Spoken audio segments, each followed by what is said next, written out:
ঘূর্ণিঝড়ের মতোই cricket bat হাতে প্রতিপক্ষকে তছনছ করে দিতেন তিনি। নিজ দেশের মানুষ তাই আদর করে তাকে রাখত মাতারা হারিকেন বলে। আজকাল টি-20তে যে ঝড়, সেই 90 দশকের ওয়ানডেতে তিনি তা করে দেখিয়েছেন। এক ইনিংসে 11 ছক্কা মারার কীর্তি গড়েছিলেন 28 বছর আগে। তার তাণ্ডবে একটি বিশ্বকাপও জিতে নেয় শ্রীলঙ্কা। সে সময় ওয়ানডেতে শুরুতে উইকেট বাঁচিয়ে শেষ দিকে আক্রমণে যেত দলগুলো। 230 বা 240 রান করতে পারলেই বর্তে যেত সবাই। 250 হলে তো কথাই নেই। এই রীতি পাল্টে দিয়ে প্রথম 15 ওভারে 4 ছক্কার ঝড় বইয়ে দিতে থাকেন সনাত জয়াসুরিয়া। তাণ্ডবের একটি উদাহরণ দেয়া যাক। সঙ্গে থাকা হার্ড হিটার কালু ভিতারানাকে নিয়ে একবার পাকিস্তানের সঙ্গে করেন 72 রানের জুটি। কালুর অবদান সাকুল্য এক। 1996 বিশ্বকাপে এভাবে প্রতিপক্ষকে ভরকে দিয়ে টুর্নামেন্টটা নিজের করে নেয় শ্রীলঙ্কা। অথচ তারা কোনো বিবেচনাতেই ফেভারিট ছিল না। গ্রুপ পর্বের শুরুটা ভারতকে দিয়ে। সচিন টেন্ডুলকারের 137 রানের স্বাগতিকরা করে 271, তবে জয়াসুরিয়া বেধড়ক পিটিয়ে 3 ওভারে তুলে ফেলেন 42 রান। তার 79 রানে শ্রীলঙ্কা জেতে 6 উইকেটে। সেদিন ভারতীয় অলরাউন্ডার প্রভাকর এক পর্যায়ে পেস বাদ দিয়ে স্পিন বোলিং শুরু করেন। তার ক্যারিয়ারই শেষ হয়ে যায়।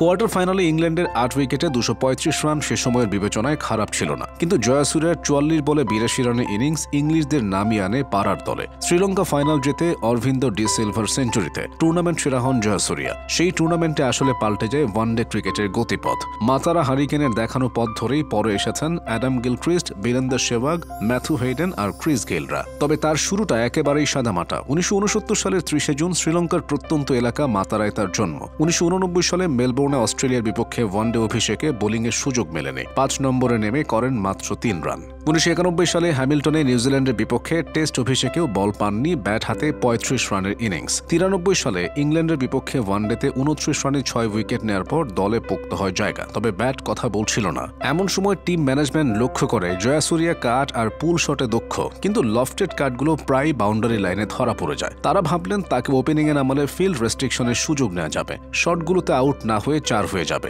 সেই ভাবনা থেকে 94তে নতুন ভূমিকায় মাতারা হারিকেন। ডিসেম্বরে ওপেনার হিসেবে নিউজিল্যান্ডের বিপক্ষে পেয়ে যান ক্যারিয়ারের প্রথম ওয়ানডে সেঞ্চুরি। পরের বছর জানুয়ারিতে অস্ট্রেলিয়ার বিপক্ষে পান সেঞ্চুরির দেখা। 96 বিশ্বকাপ শেষে পাকিস্তানের বিপক্ষে মাত্র 17 বলে করেন দ্রুততম 50 রেকর্ড। 1997 সালে ভারতের বিপক্ষে কলম্বো টেস্টে প্রথম লঙ্কান হিসেবে পান ট্রিপল সেঞ্চুরির দেখা। রোশান মহানামাকে নিয়ে করেন 576 রানের জুটি। 952 রানের পাহাড় সম সংগ্রহ দাঁড় করায় শ্রীলঙ্কা। পরের ম্যাচে 199 রানের ইনিংস খেলেন মাতারা হারিকেন। এরপর কেনিংটন ওভালে ইংলিশদের তুলোধুনো করে পান ডাবল সেঞ্চুরির দেখা। 1999 বিশ্বকাপটা তার ভালো যায়নি। টুর্নামেন্টের পর জয়াসুরিয়ার হাতে দল তুলে দেয় শ্রীলঙ্কা। অধিনায়ক হিসেবে তার সেরা ইনিংস ছিল শারজায় ভারতের বিপক্ষে কোকা-কোলা ট্রফির ফাইনালে। এক পর্যায়ে প্রথম ব্যাটার হিসেবে ওয়ানডেতে ডাবল সেঞ্চুরিটা হয়ে যাবেই বলে মনে হচ্ছিল, তবে 189 রানে স্টাম্পড হয়ে যান। এরপর ঘরের মাঠে 2002 সালের চ্যাম্পিয়ন্স ট্রফিতে ভারতের সঙ্গে যুগ্মভাবে চ্যাম্পিয়ন হয় শ্রীলঙ্কা। দৃষ্টির বাগড়ায় ফাইনাল হতে পারেনি সেবার। 2003 সালে ভিবি সিরিজে অস্ট্রেলিয়া ও ইংল্যান্ডের বিপক্ষে টানা 2 ম্যাচে সেঞ্চুরির পর বিশ্বকাপেও ধরে রাখেন ফর্ম, তবে সেমিফাইনালে থেমে যায় যাত্রা। বিশ্বকাপের ঠিক পরে শারজা কাপে জিম্বাবুয়ের কাছে অপ্রত্যাশিত হারে ফাইনাল খেলতে পারেনি শ্রীলঙ্কা। অধিনায়কত্ব ছেড়ে দেন জয়াসুরিয়া। 2004 সালের এশিয়া কাপে 2 সেঞ্চুরিতে হন টুর্নামেন্টের সেরা খেলোয়াড়। সে বছরে পাকিস্তানের বিপক্ষে ফয়সালাবাদ টেস্টে করেন ক্যারিয়ারের 3য় ডাবল সেঞ্চুরি।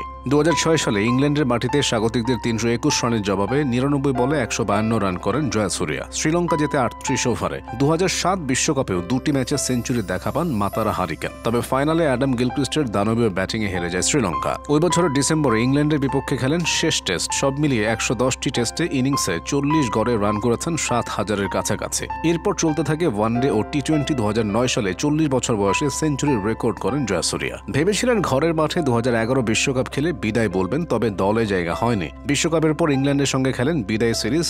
শেষ টি-20তে করেন 8 রান, শেষ ওয়ানডেতে 2। সব মিলিয়ে 445 ওয়ানডেতে 32 গড়ে তার রান 13,500-এর কাছাকাছি। সঙ্গে আছে 323টি উইকেট। 31টি টি-20তে 23 গড়ে তার রান 650, আছে 19টি উইকেটও। তবে কেবল পরিসংখ্যান দিয়ে জয়াসুরিয়াকে বোঝার সুযোগ নেই। খেলার স্টাইলই তাকে স্মৃতিতে ধরে রাখবে।